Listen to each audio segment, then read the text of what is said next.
नाज़रीन, आपको मरी लिए चलते हैं जहां मुस्लिम लीग नून के रहनुमा और साबिक डिप्टी स्पीकर कौमी असम्बली मुर्तज़ा जावेद अब्बासी हिल स्टार टीवी से गुफ्तगू कर रहे।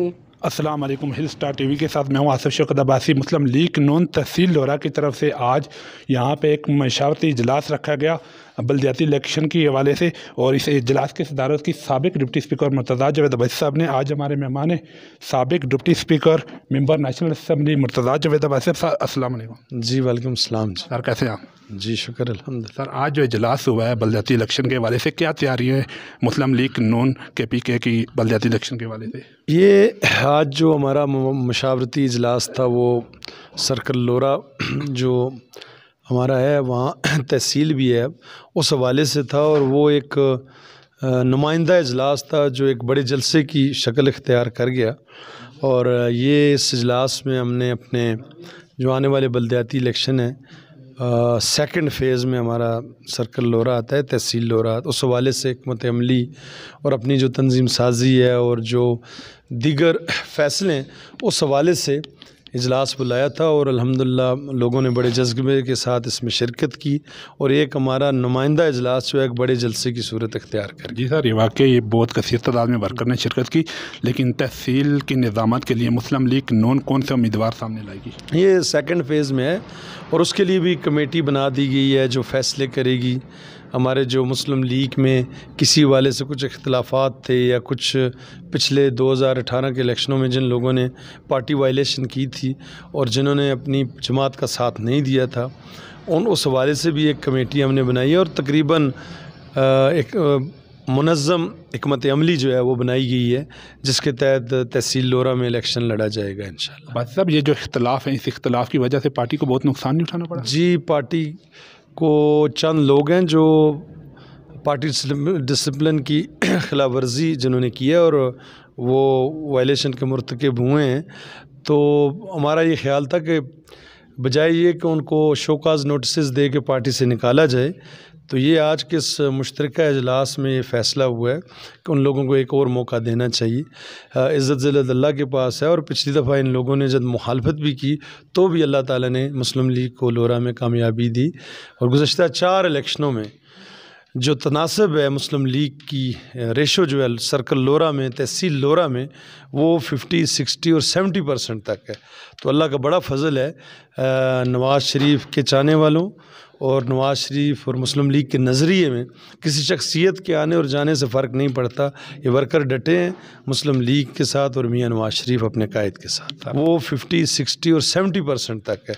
तो अल्लाह का बड़ा फ़ज़ल है नवाज़ शरीफ के चाहने वालों और नवाज़ शरीफ और मुस्लिम लीग के नज़रिए में किसी शख्सियत के आने और जाने से फ़र्क नहीं पड़ता।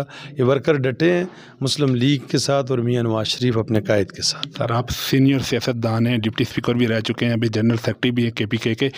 मुस्लिम लीग नून की KPK के अंदर आपको किस हद तक कामयाबी नजर आती है? देखिए, अगर फ्री इलेक्शन हो और उसमें मुदाखलत ना हो, इदारे उसमें इन्वॉल्वमेंट ना करें, तो मैं समझता हूँ इस वक्त जो खैबर पंजाब के बाद मुस्लिम लीग जो है वो खैबर पख्तूनख्वा की सबसे बड़ी सियासी जमात है। सर, कम तोड़ महंगाई जो है अवाम का जीना हराम किया इस महंगाई ने, और PDM का अगला क्या लाइमल होगा इस महंगाई के खिलाफ? देखिए, हमारा ख्याल था कि दिसंबर के अंदर लॉन्ग मार्च किया जाए और इस हुकूमत को घर भेजा जाए, लेकिन मौसमी हालात और मज़ीद जो इनके इक़दामात हैं वो कौम के सामने आने चाहिए। तो मार्च में इंशाअल्लाह ताला, ये मार्च से आगे हुकूमत नहीं जा सकेगी। महंगाई के ख़िलाफ़ PDM ने फ़ैसला किया कि वो 23 मार्च से लॉन्ग मार्च शुरू करेंगे और इस्लामाबाद में उस वक्त वापसी होगी जब इस हुकूमत का ख़ात्मा होगा। ये तो कल फिर आप पे इल्ज़ाम होगा कि हमें तो 5 साल पूरे नहीं करने दिए गए। जी, ये इस काबिल ही नहीं है कि हमें पाकिस्तान की फ़िक्र है, इन नयालों की फ़िक्र नहीं है, ना ही इनकी सियासत की फ़िक्र है। मियाँ साहब पाकिस्तान कब तक आएंगे? जी, जब भी डॉक्टर्स उनको अलाउ करेंगे और जब इलेक्शन होंगे तो मियाँ साहब आएंगे। और बहुत से लोग डर रहे हैं कि मियाँ साहब ना ही आए, और मियाँ साहब की मिन्नतें भी कर रहे हैं कि मियाँ साहब अब लंदन में रहें, पाकिस्तान ना आए। जी, तो शेख साहब कहते हैं जो शीन काफ में नून, ये क्या है, कोई इख्तलाफ या कोई ये एक पेज पे जिसका कोई असब नसब हो उसके हवाले से सवाल किया जाता है। वो राना सनाउल्लाह जो कहते हैं उसमें कोई झूठ नहीं है। मैं नहीं समझता कि शेख रशीद जैसे शख्स की किसी भी पेशगोई पे कोई जवाब दिया जा सके। सर, अपने वर्कर के लिए कोई मैसेज देना चाहिए? जी, हमारे वर्कर इंशाल्लाह डटे हैं, गुज़श्ता 3.5 सालों से बरसरे पैकार हैं। قیادت نے جو کال دی، پورا ضلع ایبٹ آباد بالعموم اور بالخصوص تحصیل لورا کے جو ہمارے مسلم لیگ کے جانثار ساتھی ہیں میاں نواز شریف صاحب کے، وہ اسلام آباد، پشاور، سوات، گجرانوالہ، لاہور، کوئی ایسا مقام نہیں جہاں نہ جھنڈا لے کے نہ پہنچے ہوں. تو جذبہ مورال بڑا ہے، جذبہ ان میں بڑا ہے. اور یہ اب فیصلہ کن سیاسی جنگ ہے اس ملک کے اندر کہ سیاسی قیادت بااختیار ہوگی یا پردے کے پیچھے بیٹھے ہوئے قوتیں اس ملک کا نظام چلائیں گی. جو آج تک 74 سالوں میں ناکامی کے سوا ہم نے کچھ نہیں دیکھا.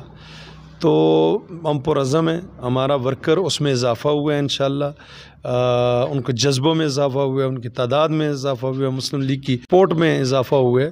تو ہم پر امید ہے انشاءاللہ مستقبل مسلم لیگ کا انشاءاللہ ہوگا. اور 2018 میں جہاں سے ترقی کا سفر اس ملک کا اس کو روکا گیا تھا، نواز شریف صاحب کو ہٹا کے مسلم لیگ کو دیوار سے لگا کے، انشاءاللہ وہیں سے پھر انشاءاللہ شروع. یعنی کہ جو ملکی معیشت جس دانے پہ کھڑی ہے، اگر مسلم لیگ قانون کو دوبارہ اقتدار ملے تو ڈیلیور کر پائیں گے آپ؟ جی میں کہتا ہوں کہ اس وقت جن مسائل 2013 میں جن مسائل میں قوم گری تھی اس سے ورسٹ حالات ہیں ابھی. پھر بھی اس ٹیم میں ہی صرف صلاحیت ہے. اگر آج پاکستان کو اس معاشی مسئلے سے اور یہ جو مہنگائی ہے اور یہ جو فیوچر کی کرائسس ہمیں نظر آ رہی ہیں اس سے کوئی نکالنے کی اگر صلاحیت رکھتی ہے مسلم لیگ اور ہمارا قائد نواز شریف. جس جگہ پہ مسلم لیگ چھوڑ کے گئی تھی ملکی معیشت کو، اس سٹیج پہ آتے ہوئے کتنا ٹائم لگے گا؟ اگر آج پالیسیاں چینج کی جائیں تو میں سمجھتا ہوں 2 سال کے اندر 2018 والی پوزیشن میں. لیکن ٹیم مسلم لیگ کی ہو، ان کٹکوں کی ٹیم ہوئی تو 10 سال میں بھی نہیں کر سکیں گے. سر بہت شکریہ. یہاں پہ ایک بہت بڑا اجلاس ہوا، جو اجلاس تھا جلسے کی شکل اختیار کر گیا. یہاں پہ بہت سارے ورکر اور پارٹی عہدیداران نے شرکت کی. اجلاس کی صدارت سابق ڈپٹی اسپیکر مرتضیٰ جاوید عباسی صاحب نے کی. اگلے ایک نئے پروگرام تک اپنے میزبان آصف شوکت عباسی کا اجازت دے. اللہ نگہبان.